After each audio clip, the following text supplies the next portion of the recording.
प्रिय प्रतियोगियों, स्वागत है आपका पुष्पोम एजुकेशन में। प्रतियोगियों, हम पिछले दिनों से ही हिंदी साहित्य का इतिहास पढ़ रहे हैं और हिंदी साहित्य के इतिहास में हम जैन साहित्य को पढ़ रहे हैं। आज भी हम जैन साहित्य को देखेंगे। जैन साहित्य में अब तक आप लोगों ने जैन साहित्य की उत्पत्ति के विषय में पढ़ा और उसकी भाषा क्या है, जैन साहित्य को राज साहित्य क्यों कहा जाता है और राज शब्द की उत्पत्ति कैसे होती है, विभिन्न विद्वानों के मत क्या हैं। ये सारी बातें आप लोग पिछली कक्षा में देख चुके हैं। अगर पिछली कक्षा को आपने नहीं देखा है तो आप हमारे पुष्पोम एजुकेशन चैनल पे पुनः विजिट करेंगे और जाकर के पिछली कक्षा को देखेंगे। उससे आपको बहुत सारी जानकारी मिल जाएगी। जो भी बेसिक जानकारी है जैन साहित्य के विषय में, वो सारी जानकारी आपको मिल जाएगी।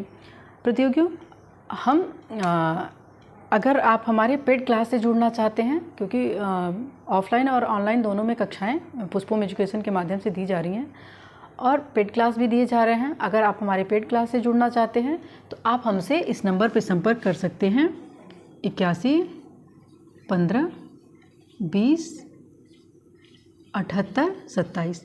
ये हमारे संस्थान का व्हाट्सएप नंबर है और इस व्हाट्सएप नंबर पे आप मैसेज करके संस्थान के विषय में या कोर्स से रिलेटेड जो भी जानकारी आप चाहते हैं वो सारी जानकारी आप प्राप्त कर सकते हैं। हम आगे देखते हैं कि जैन साहित्य शुरू करते हैं। जैन साहित्य में आगे हमें क्या पढ़ना था कि जैन साहित्य की जो लेखन शैली है वो क्या चीज़ कैसी है। तो हम जैन साहित्य में ये पाते हैं कि जैन साहित्य लिखने की जो शैली थी उसमें 3 प्रकार की शैलियाँ प्रचलित थीं। एक है पहले नंबर पे जो आती है शैली, पहले नंबर पे एक शैली आती है आचार शैली।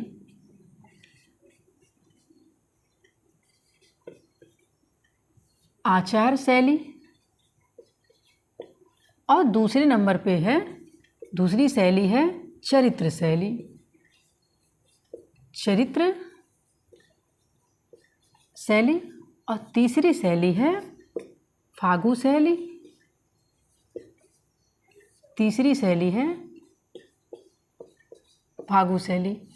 जैन साहित्य में ये 3 प्रकार की शैलियाँ प्रचलित थीं और इन 3 शैलियों में जैन साहित्य लिखा जा रहा था। जैसा कि आप पहले ही कक्षा में पढ़ चुके हैं कि जैन साहित्य की जो भाषा थी वो भाषा कैसी थी। भाषा जो थी जैन साहित्य की भाषा जो थी अपभ्रंश प्रभावित हिंदी थी। अपभ्रंश प्रभावित हिंदी थी।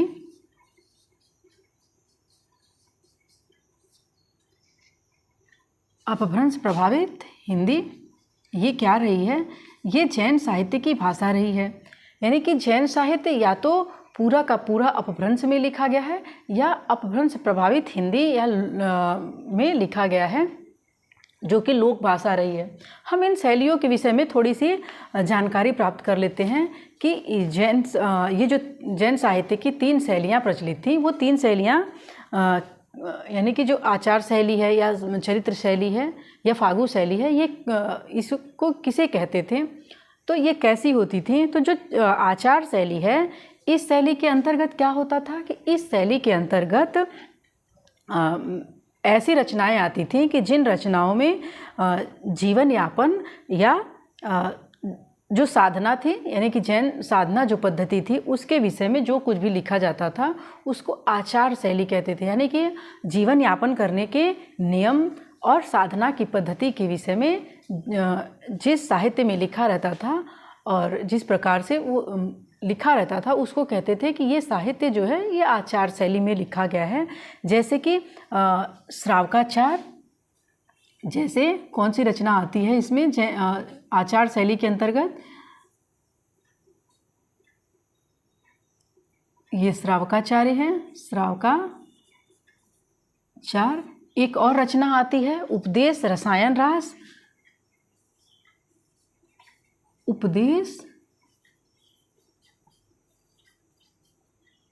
रसायन रास। और एक और रचना जिसको कच्छुली रास कहते हैं, कच्छुली रास। ये जो भी रचनाएं हैं ये किस प्रकार की हैं? ये रचनाएं आचार शैली में लिखी गई हैं, यानी कि श्रावकाचार में श्रावक धर्म के विषय में बताया गया है, यानी कि जैन धर्म के अंतर्गत जो श्रावक आते हैं, जो भिक्षु आते हैं, उनको किस प्रकार से आचार विचार करना चाहिए, किन नियमों का पालन करना चाहिए, वो सारी बातें इस श्रावकाचार में लिखी गई हैं। उपदेश रसायन रास नाम से ही स्पष्ट हो रहा है कि इसमें उपदेशात्मक बातें की गई हैं, यानी कि जो भी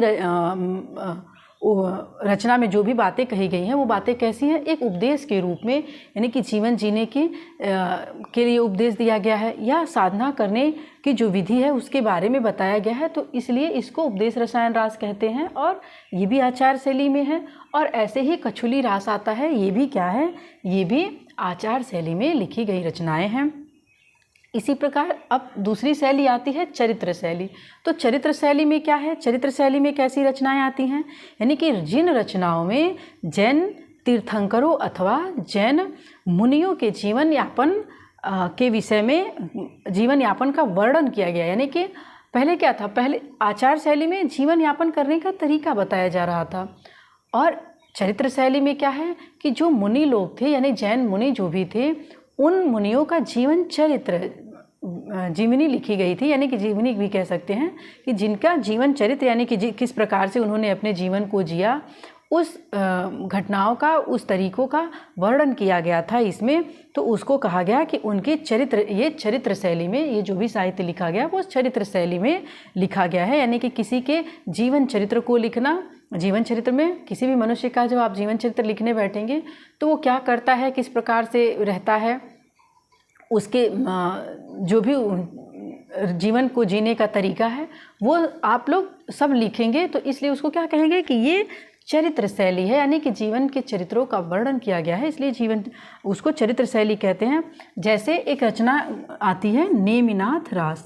नेमिनाथ रास का आपने नाम सुना होगा, नेमिनाथ रास। ऐसे ही एक और रचना रेवंत गिरी रास,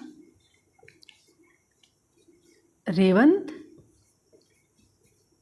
गिरी रास। ये सब क्या है, ये सब जो भी रचनाएं हैं इनमें जैन तीर्थंकरों के जीवन का वर्णन किया गया है, उनके चरित्रों का वर्णन किया गया है, इसलिए इसको हम चरित्र शैली में लिखा गया साहित्य मानते हैं।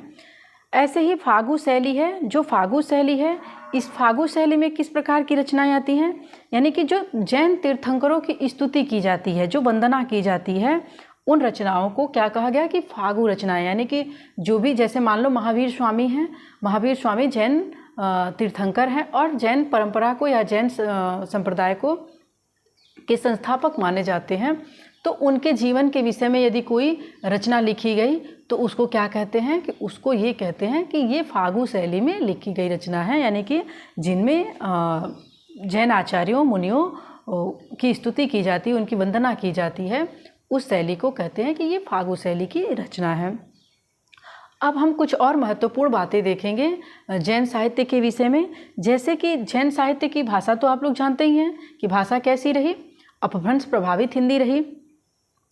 जो एक विद्वान आते हैं, ये डॉक्टर गणपति चंद्रगुप्त, ये क्या मानते हैं कि हिंदी साहित्य का जो इतिहास है वो रास साहित्य से ही शुरू होता है। एक महत्वपूर्ण कथन आता है, परीक्षाओं में पूछता है कि जैन जो हिंदी साहित्य है, हिंदी साहित्य का आरंभ रास साहित्य से किस विद्वान ने माना, तो आप लोग को उत्तर पता होना चाहिए किसने माना। यानी कि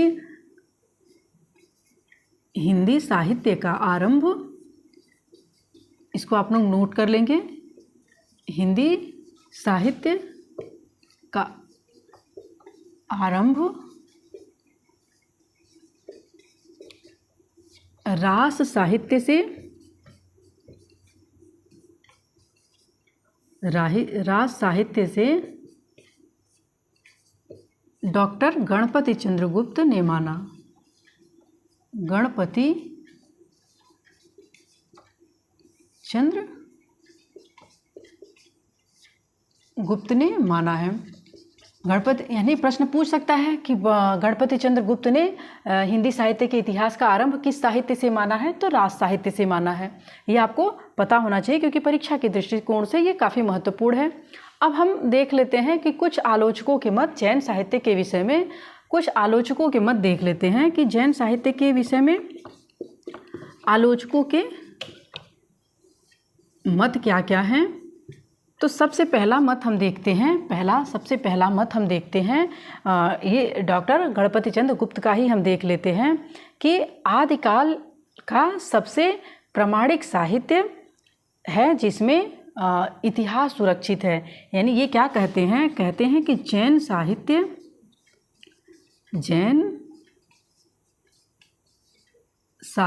आदिकाल का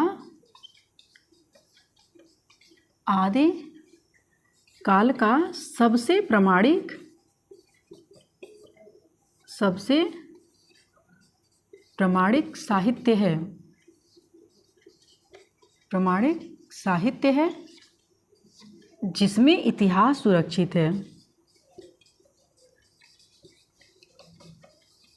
जिसमें इतिहास सुरक्षित है, ये कथन किसका है? ये कथन है डॉक्टर गणपति चंद्र गुप्त का। ये कथन किसका है? डॉक्टर गणपति चंद्र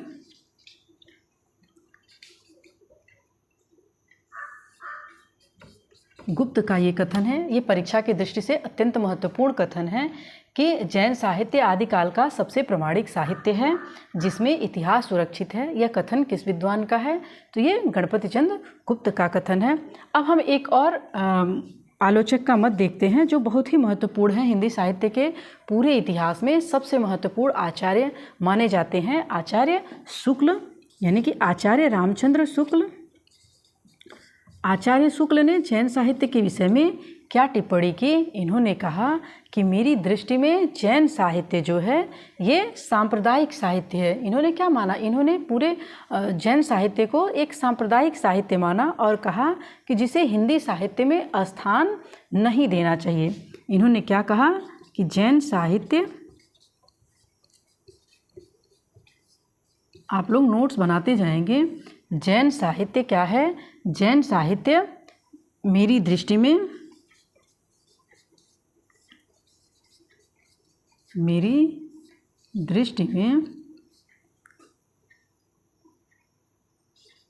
एक सांप्रदायिक साहित्य है,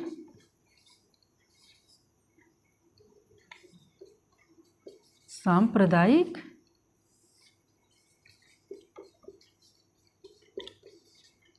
साहित्य है जिसे हिंदी साहित्य में स्थान नहीं देना चाहिए,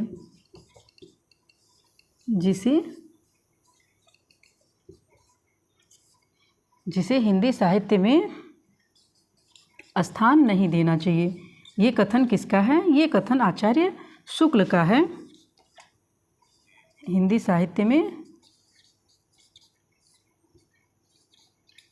स्थान नहीं देना चाहिए। ये कथन शुक्ल जी का है और ये भी परीक्षा की दृष्टि से बहुत महत्वपूर्ण है क्योंकि ये जैन साहित्य को क्या मानते थे? ये जैन साहित्य को एक सांप्रदायिक साहित्य मानते थे और इनका कहना था कि जैन साहित्य को हिंदी साहित्य के इतिहास में स्थान नहीं देना चाहिए।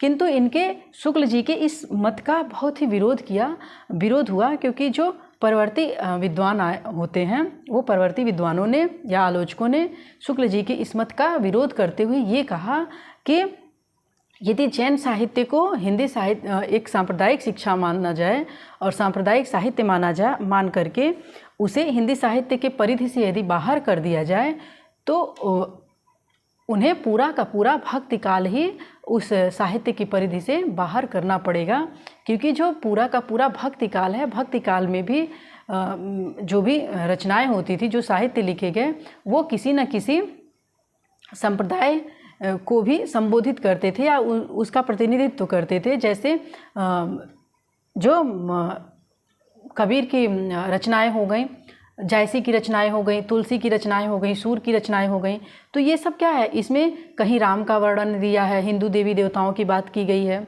तो कहीं मुसलमानों के प्रेमाख्यानक लिखे जा रहे हैं मुसलमानों के द्वारा, तो ये क्या है कि कहीं न कहीं भक्ति काल उससे प्रभावित होता है। इसलिए जैन साहित्य भी क्या है, जैन साहित्य भी अत्यंत महत्वपूर्ण है साहित्य के दृष्टिकोण से अगर देखा जाए तो, और भक्ति कालीन साहित्य भी उतना ही महत्वपूर्ण है। तो इसलिए विद्वानों ने इनके शुक्ल के इस मत का खंडन किया और विरोध करते हुए अपने मत को प्रतिपादित किया। तो विद्यार्थियों, आज आपने देखा कि जैन साहित्य के विषय में जो आलोचकों के मत हैं या जैन साहित्य की जो लेखन शैलियाँ हैं वो कितने प्रकार की हैं, उन शैलियों के विषय में आपने पढ़ा और आलोचकों के मतों को पढ़ा। एग्ज़ाम की दृष्टि से ये बहुत महत्वपूर्ण है, इसलिए आप लोग कक्षा को बार बार देखेंगे और वीडियो को लाइक करेंगे, और चैनल पे नए हैं तो चैनल को ज़रूर सब्सक्राइब करेंगे और लोगों तक शेयर भी करेंगे, अन्य विद्यार्थियों तक, अन्य प्रतियोगियों तक आप शेयर करेंगे। लाइक कमेंट करना तो बिल्कुल नहीं भूलेंगे। वीडियो को पूरा देखिएगा, नॉर्मल स्पीड पे देखिएगा, आपके बहुत काम की है। हो सकता है आपको कभी कक्षाएँ बोरिंग लगती हों, लेकिन आप उसको पढ़ते रहिए, निरंतर पढ़ते रहिए, क्योंकि जब ज्ञान की बातें लगती तो कड़वी हैं, लेकिन जब उसका फल आता है, उसका परिणाम आता है तो बहुत ही मीठा और सुखद होता है। तो उसी मधुर फल की कामना के साथ आप लोग वीडियो को शांत होकर के, एकाग्र होकर के पूरा देखिएगा, पूरे मन से देखिएगा और कमेंट के माध्यम से ज़रूर बताइएगा कि आपको कक्षा कैसी लग रही है। आज के लिए इतना ही, मिलते हैं अगली कक्षा में। धन्यवाद।